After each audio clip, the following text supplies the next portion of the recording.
화제작 인어공주를 제가 보고 왔습니다. 뭐 10점 만점에 몇 점 정도 줄 수 있나요? 저요?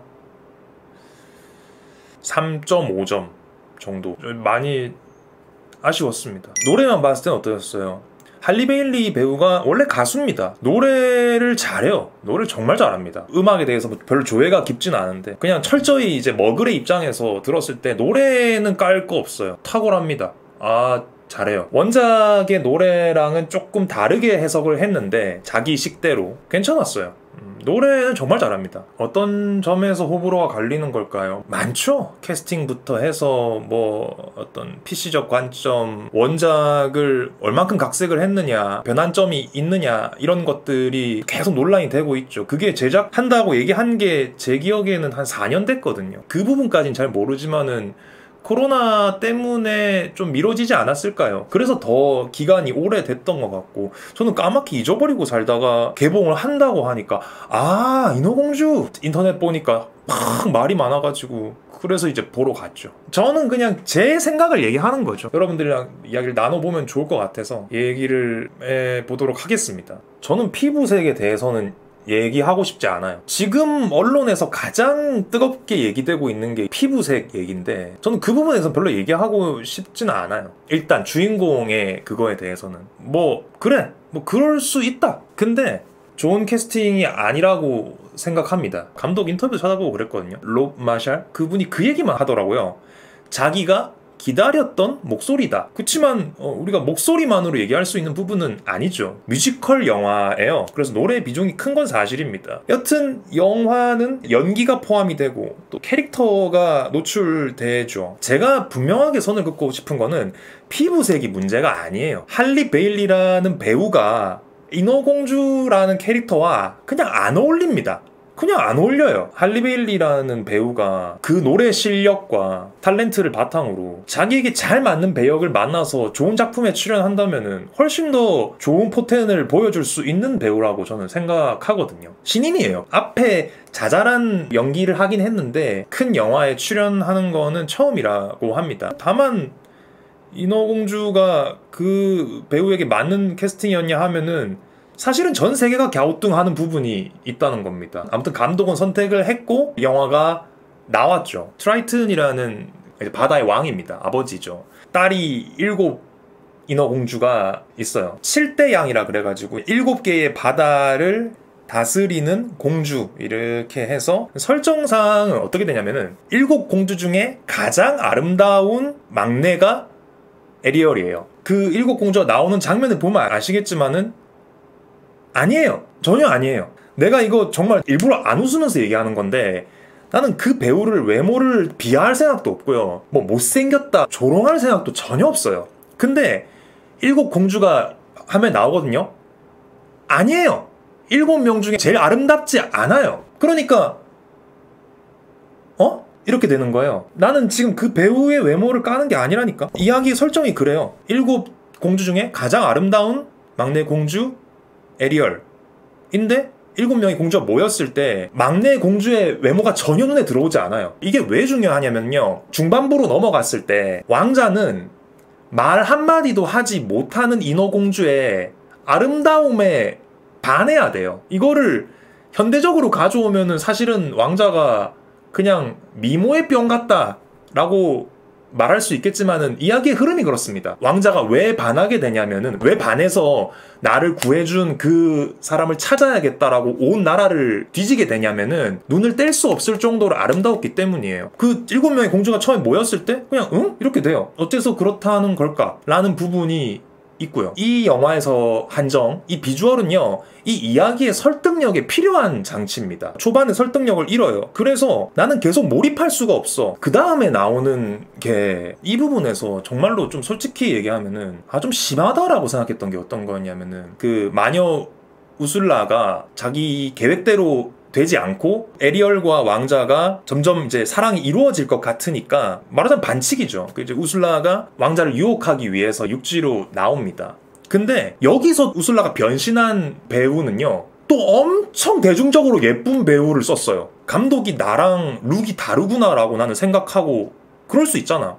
근데 우슬라가 변신한 왕자를 유혹하기 위한 그 캐릭터는요, 그냥 완전 전형적인 백인 미녀예요. 솔직히 전 어떤 느낌을 느꼈냐면 영화의 감상자로서 조롱당한다는 느낌을 받았어요. 이렇게 할 이유가 뭐가 있는가? 우슬라가 백인 중심 사회에서 말하는 굉장히 전형적인 미녀로 나와요.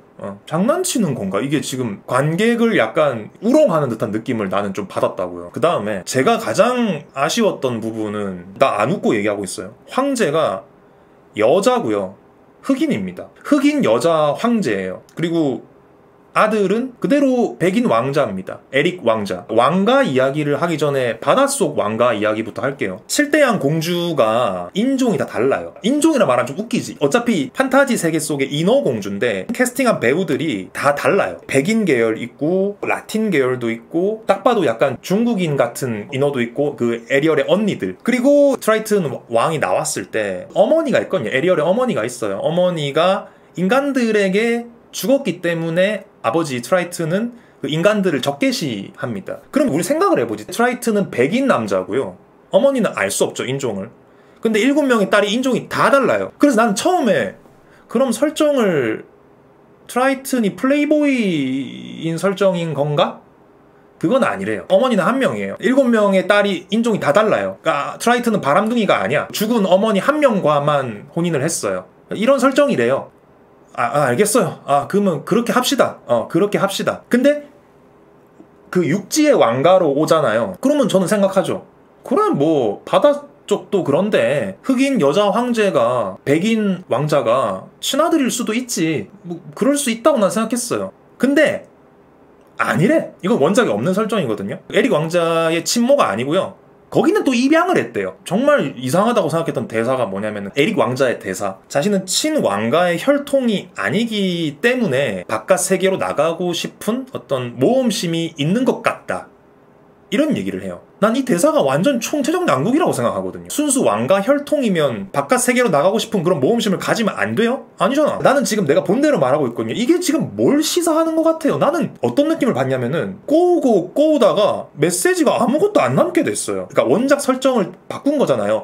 흑인 여자 황제를 캐스팅하고 친모가 아니라는 설정을 갖다 놓고 왕자는 백인인데 이 구조로 무슨 말을 하고 싶은 거야? 무슨 말을 하고 싶은지 모르겠어요. 에릭 왕자의 그 대사가 굉장히 촌스러운 대사입니다. 내가 그 사상에 동의할 수 없다는 게 아니라 무슨 말을 하고 싶은지를 모르겠어요. 예를 들어서 알라딘에서 자스민이 원작보다 훨씬 진취적인 여성으로 나오거든요. 그래서 가장 유명한 그 넘버죠. 스피치레스라는 체계와 시대적 억압이 여성의 목소리를 막을 수 없다라고 하면서 나오는 부분이 있어요. 자, 그런 식으로 시대가 바뀌면서 현 시대에 맞게 옷을 갈아입는 시도 필요하다고 저는 생각하거든요. 왜냐면 너무 옛날 작품들이에요. 사실은 시대의 정서와 맞지 않는 부분들이 당연히 있을 수밖에 없거든요. 그래서 이 각색은 무슨 의도를 가지고 있나요? 아무 당위가 없어요. 엄마와 아들이 인종이 다르다는 사실, 그리고 이 왕자를 입양했다는 사실이 나중에 뭔가 스토리로 풀어줄 줄 알았거든요. 아무 말도 안 해요. 왕자가 왜 왕가에 입양이 됐는지에 대해서 아무 내용 없어요. 그럼 왜 입양이어야 해? 모르겠어요. 그런 부분이 있고, 그 왕자의 대사는 자스민의 스피치레스와는 심히 대조적으로 촌스러웠다라는 느낌이고요. 자, 우리가 기존의 프레임을 뒤집는다면 거기엔 어떤 동의 가능한 이유가 있어야 될 겁니다. 근데 뒤집는 건 중요한 게 아니라는 거예요. 백인을 흑인으로 바꾸고 흑인을 백인으로 바꾸고 이 물리적 행위가 중요한 게 아니라고요. 그것을 통해서 무엇을 획득할 수 있는지가 난 중요하다고 생각해요. 근데 그게 없다고요. 제가 이건 좀 다른 얘기인데요. 이건 여러분들이 모르실 수도 있어요. 이 게임이 생각이 났는데 라스트 오브 어스라는 게임이 비디오 게임이고요. 굉장히 큰 히트를 한 게임이거든요. 이 얘기를 제가 드리고 싶어요. 영화래. 이제 게임인데 정말 영화 같아요. 요즘 게임들은 보면 영화 같아요. 주인공이 두 사람이 나옵니다. 조엘이라는 남자 주인공, 엘리라는 여자 주인공이 나오는데 엘리는 굉장히 작은 소녀예요. 조엘은 성인 남성이죠. 배경 스토리를 설명을 드리자면은 좀비 아포칼립스입니다. 세상이 어지러워졌는데 주인공 조엘은 좀비 사태로 인해서 자기의 딸을 잃고 우연히 만난 그 엘리라는 소녀, 꼭 자기 딸 또래예요. 그래서 그 엘리라는 소녀를 만나서 부정을 느끼면서 같이 역경을 헤쳐 나가죠. 그게 게임의 내용입니다. 그래서 실제로 이 플레이어는 조엘로도 플레이를 할 수가 있고 이제 엘리로도 플레이를 할 수가 있어요. 상황에 맞게 두 캐릭터를 플레이를 하면서 좀비들을 해치우고 문제들을 이제 해결해 나가는 게 게임의 내용입니다. 그리고 마지막에 이제 어떻게 되냐면은 소녀 엘리가 어떤 목적에 의해서 불법적인 수술을 당해야 되는 상황에서 조엘이 그 의사를 죽이고 엘리를 구해요. 너무 자세한 얘기는 하지 않는 게 좋겠죠. 그리고 이제 1편이 끝났습니다. 1편은 정말 명작 중에 명작이라고 게이머들 사이에서 이야기가 되고 있습니다. 그리고 라스트 오브 어스 2가 출시가 됐죠. 그 1에서 이제 이어지는 내용입니다. 얼마나 많은 게이머들이 기대를 했겠어요. 상도 엄청나게 많이 받은 게임이고요. 2를 이제 플레이를 시작을 하는데 이거 여러분들 유튜브에 검색해보시면은 그 CD를 부수는 영상이 굉장히 많을 거예요. 게이머들이 그 CD를 부러뜨리는 영상이 굉장히 많이 나와요. 어떻게 된 일이냐? 2편 게임을 시작하자마자 어떤 일이 일어나냐면은 다른 여성 캐릭터가 등장을 해요. 게임을 시작하자마자 그 주인공 조엘을 죽입니다. 굉장히 잔인하게. 사연이 어떻게 된 거냐면은 1편 마지막에 엘리에게 불법적인 수술을 감행하려고 했던 의사의 딸이에요. 그 여자 주인공이. 그래서 우리 플레이어가 보는 앞에서 1편 내내 애정을 가지고 플레이를 해왔던 조엘이라는 캐릭터를 골프채로 머리를 으깨버립니다. 그 장면에서 모든 플레이어가 CD를 꺼내 CD를 부러뜨려요. 여러분들 이제 제가 설명 간단하게 했지만 이해를 해보시면 이런 겁니다. 1편을 사람들이 어떻게 감동적으로 플레이를 했냐라고 하면은 굉장히 깊은 애정과 몰입을 느끼면서 조엘이 되어서 엘리를 지킨다라는 그 감정에 몰두되어서 플레이어들이 게임을 했단 말이죠. 근데 2편이 게임이 시작이 되자마자 내가 애정을 가지고 1편 내내 플레이를 해왔던 그 조엘란 캐릭터를 세워놓고 새 여자 캐릭터가 나와서 골프채로 머리를 으깨버려요. 그리고 죽어요. 아무 반전도 없이 머리가 터진 채로 그 캐릭터는 죽어요. 더 골 때리는 게 뭔지 아세요? 2편에서부터는 그 여자 캐릭터로 플레이를 해야 됩니다. 나에게 어떤 선택지가 있는 게 아니고요. 영화로 생각하시면 똑같아요. 내가 사랑했던 1편의 캐릭터의 머리통을 으깨버린 그 캐릭터로 플레이를 해야 된다고요. 그래서 게이머들이 엄청나게 많은 반발을 했거든요. 왜 내가 이 게임을 플레이를 해야 되느냐? 도대체 왜 게임 설정을 왜 이렇게 만들었느냐? 그리고 이제 제작자가 이제 인터뷰에서 이런 말을 하죠. 복수는 굉장히 무의미하고 허무하고 역설적인 것이다 라는 것을 게임을 통해서 보여주고 싶었다. 이런 이야기를 합니다. 그 1편의 마지막에서 엘리에게 몹쓸 짓을 하려던 그 의사를 조엘이 죽였기 때문에 그 의사의 딸이 조엘을 죽였다. 그래서 그 제작자는 그 복수의 허무함에 대해서 말하고 싶었대요. 근데 우리는 뭐야? 모르겠어요. 우리는 제작자님만큼 똑똑하고 삶의 진리에 대해서 깊은 탐구를 하는 사람이 아니어서 그런지는 모르겠는데요. 그냥 게임을 즐기고 싶었던 한 명의 대중일 뿐이었거든요. 그런 걸 비웃기라도 하듯이 복수는 여러분 허무한 것입니다. 이런 얘기를 하고 있다는 거야. 무엇을에만 집착하다 어떻게를 버림. 그 자기의 어떤 깊게 몰입하게 됐을 때 굉장히 오만한 선택을 하게 된다. 다시 인어공주 얘기로 돌아가서 대중과 호흡할 수 없이 제작자가 본인만의 까마득한 다른 곳으로 가버렸다는 느낌이 든다는 거죠. 그냥 뭐 대단히 철학적인 고민을 했던 것 같아요. 그 라스트 오브 어스 제작자든 인어공주의 제작진이든 우리는 그냥 우리가 알고 있는 원작 인어공주 그리고 라스트 오브 어스 1 같은 우리가 즐기던 그것을 다시 즐기고 싶었던 것뿐이었거든요. 그런 걸 굉장히 많이 느꼈습니다. 디즈니 작품을 하나만 더 얘기를 하자면은 디즈니 애니메이션 중에서 제가 가장 좋아하는 작품은 뮬란입니다. 제작이 됐었죠, 얼마 전에. 거기도 이제 어떤 설정이 나오냐면요. 뮬란 아시죠? 다리가 아프신 아버지를 전쟁터에 보내고 싶지 않아서 남장을 하고 전쟁에 나가서 나라를 구하게 된, 말하자면 뭐 잔다르크의 동양 버전이라 그럴까요? 이제 그런 이야기입니다. 뮬란도 굉장히 많은 노이즈가 있었어요. 뭐 그걸 다 얘기하기에는 어렵고요. 그건 지금 제가 하고 싶은 얘기에 맞지도 않고, 이제 한 가지만 얘기를 하자면은 각색을 해오면서 뮬란한테 어떤 설정을 넣었냐라면요, 배경이 중국이거든요. 기라는 설정을 넣었어요. 기. 세계관 설정상 그 기라는 것은 남자만 가질 수 있다 이렇게 얘기가 되는데 실사 뮬란을 보면은 주인공이 기라는 걸 가지고 있어요. 무슨 말이냐면요. 그러니까 히어로라는 얘기예요. 그러니까 슈퍼 파워가 있다는 얘기예요. 갑자기 왜? 갑자기 웬 슈퍼 파워? 자, 뮬란이라는 이야기가 아름다운 건 왜일까요? 지극히 평범한 소녀가 아버지를 대신해서 죽을 각오를 하고 용기를 짜내서 전쟁터에 나가기 때문에 감동적인 거 아닌가요? 근데 그게 아니래요. 잠재력을 가진 마블 히어로 같은 거라고요. 그러면 어떻게 되는 줄 알아요? 이야기가 다 무너져요. 그냥 아예 아이언맨이 도시를 구하는 거에 대해서 우리가 무슨 대단한 놀라움이 있어요? 물론 아이언맨 고생했습니다. 아이언맨 감사해요. 아니 아이언맨은 좀 후천적이니까 다른 예를 들까? 토르 망치 빙빙빙빙빙. 토르는 신이에요, 신. 토르가 도시를 구하는 것과 뮬란이 조국을 구하는 것은 완전히 다른 얘기잖아요. 근데 뮬란 실사 영화가 그렇게 돼버렸어요.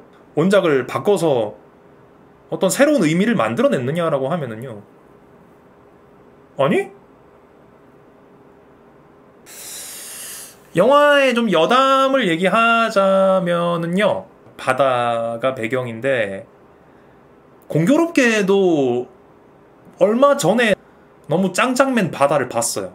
아바타 물의 길을 봤단 말이죠. 그래서 아쉬웠어요. 우리 카메룬 형님이 이게 바다다, 이씨. 야, 이게 바다다. 그래가지고 이제 인어공주의 바다는 좀 심심했다. 그냥 아쉽다 정도에서 끝낼 수 있는 문제인 것 같아요. 그리고 바다가 좀 어두워요. 전체적으로 화면이 좀 어두워요. 청량한 느낌이 별로 없어요. 그런 정도가 있고, 제가 마지막으로 하고 싶은 말은 뭐냐면요, 몇 개의 작품들이 생각이 났습니다. 블랙팬서라던가 그 작품, 저기 우리 조동필 감독님의 그 높, 그리고 우리들의 자랑스러운 작품 또 뭐 미나리, 그리고 또 생각나는 작품이 코코라는 작품이 또 있고요. 코코 눈물! 코코는 그냥 코코라고 발음하면 눈물 날 것 같아요. 무슨 말이냐면요, 흑인 이야기건 아시안 이야기건 남미 사람들의 이야기건 저는 오리지널 스토리로 멋지게 풀어낼 수 있다고 생각하거든요. 보여주고 있잖아 지금. 계속 나오는 작품들이 코코, 와, 멕시코 사람들은 4, 5세계를 저런 식으로 그리는구나. 너무 흥미롭고, 와, 이런 얘기가 있었어? 미나리 같은 작품들 보면은 이 동양에서 미국에 정착해온 이민자들의 삶이라는 게 이럴 수 있구나. 우리만 할 수 있는 이야기고, 뭐 어느 인종, 어느 국가건 각자만의 이야기를 풀어나갈 수 있다고 난 생각하거든요. 저는 개인적으로 그냥 백인들의 이야기에 껴달라고 말하고 싶지도 않아. 나는 백인 중심 사회에서 백인 중심으로 만든 백인들 이야기에 저 동양인인데 이번에 한 자리 껴도 될까요? 나 이런 누추한 짓 하기 싫어요. 왜 그래야 돼? 계속 새로운 우리의 이야기를 만들면 되잖아요. 이미 30년 전, 뭐 20년 전에 나와 있는, 뻔히 백인이 주인공이고 뻔히 백인 왕자, 백인 공주가 주인공이고 등장인물들 90%가 다 백인이고 기껏 흑인 한 명 있으면 하인이고, 이런 이야기에 끼고 싶어요. 난 끼기 싫어요. 이제 시대가 바뀌었으니까 저도 인어공주의 한 자리 제가 들어가도 될까요? 싫다니까. 자존심 상한다고. 그냥 그 자체가. 그건 이미 30년 전에 그냥 나와 있는 얘기잖아요. 그걸 가지고 와가지고 이제 우리 같이 한번 좀 찍읍시다 해가지고 중국 인어, 남미 인어, 백인 인어, 흑인 인어 이상하잖아. 그렇게 해야 할 이유가 뭐가 있어요. 이런 생각을 했습니다. 저는. 네. 인어공주를 보고 왔고요. 갑자기 이렇게 갑자기 얼굴이 뜨겁냐 흥분을 해가지고 여러분들이 보셔도 되고요, 안 보셔도 되고요. 저는 이제 여러분들이랑 재밌는 이야기를 할 수 없을까라는 마음에 영화를 보고 왔습니다. 뭔가 제작의 과정에서 잘못됐을 뿐이지, 그 어리고 재능 있는 배우는요, 다른 좋은 배역을 만나면 충분히 좋은 포텐을 보여줄 수 있는 배우예요. 다만 인어공주일 이유는 없었다, 그렇게 말씀드리고 싶습니다. 오동진의 시네마 산책, 오늘은 빨간 안경이 없네.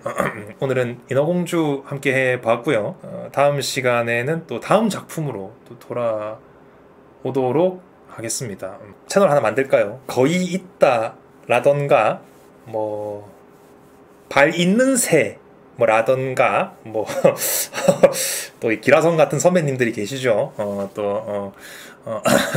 주몽이라던가 뭐 그런 영화 채널을 한번 파볼까. 또 선배님들의 얼굴에 또 이제 먹칠을 하지 않도록 한번 또 만약에 한다면 준비를 해봐야겠죠. 예전에 페이스북에 인어공주 흑인 캐스팅으로 떠들썩했을 때 피부색은 중요하지 않다고 글 쓰셨던 걸 기억하는데, 우와, 그걸 기억하고 계시는구나, 봄감자님. 그런 생각을 가진 오마르니 마저 등 돌리게 만든 킹각공주 진짜 개같이 멸망했으면 좋겠네요. 근데 뭐 봄감자님의 바람과는 달리 지금 뭐 예매율이 꽤 된다고 하던데요. 네. 그렇습니다. 뭐 인어공주 얘기는 뭐 여기까지 하겠습니다. 네, 그랬어요.